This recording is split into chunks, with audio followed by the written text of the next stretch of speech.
balita sa iyo, kumusta na? Sa tagal na di nagkita, ang buhay ayos pa ba? May asawa ka na ba? Saan kayo nakatira? Ako pa rin yung dating eboy at walang pinag-iba. Pakikumusta nga pala si nanay at si tatay, matagal na din ako di nakapasyal sa inyong bahay. Kung sa bagay, sadya tayong nasanay sa buhay, paisi-isi lang, mas madalas pa nga ang tagay. At sana'y inyong pang maalala, bawat pakikibaka, minsan may sariwain ng magandang pagsasama. Walang sawang kwentuhan, inuman magdamagan, sa harap ng mga chikas ang laro nating laglagan. Natuksuhan, minsan nagtatampuhan, parang walang ibang alam, puro kalokohan. Kay hirap malimutan ng mga araw na dumaan, kay sarap na balikan sa isip ang nakaraan.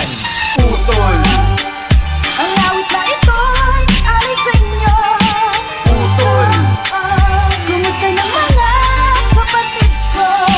putol, Naaalala bang nakaraan? Huwag sanang kalimutan ang ating samahan. kumusta na ang alma mater? Ilan ang residente? Sino-sino ang opisyal? Sinong bagong presidente? Solido pa ba tayo? Lahat ba ay aktibo? Di pa ba bumibitaw lahat ng mga naiwan dito? Yun pa din ba ang tambayan? Pwede ba masilayan? At ako ay timbrihan pag meron kayong bigayan. Parang di ko na malayan ang lumipas na mga araw. Samahan na sa aking puso ay walang makakaagaw. At kahit na magbahaw ang mga sugat at pasako sa aking hita, na para bang nahiwa, dama ko pa rin ng init na patak na mga kandila. At natutong rumespeto kahit may dugo kang sika. Ang tunog ng palakpakan pag tinanggal ang piring, para bang nakuha mo ang matagal mo ng hiling. Magsasalo sa piging, turing ang magkapatid. Ito ang mga mensaheng nais kong ipahatid. Putol, Ang awit na ito'y alis sa inyo. putol, Kumusta na mga kapatid ko?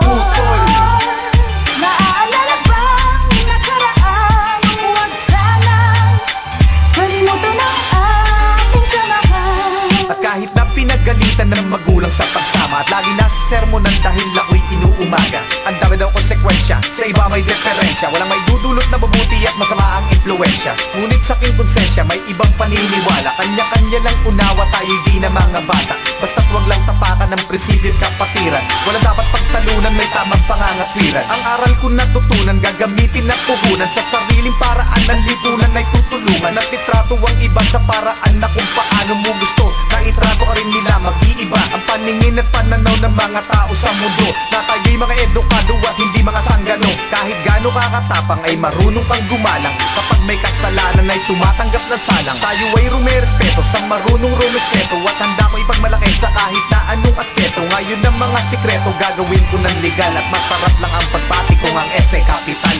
Putol,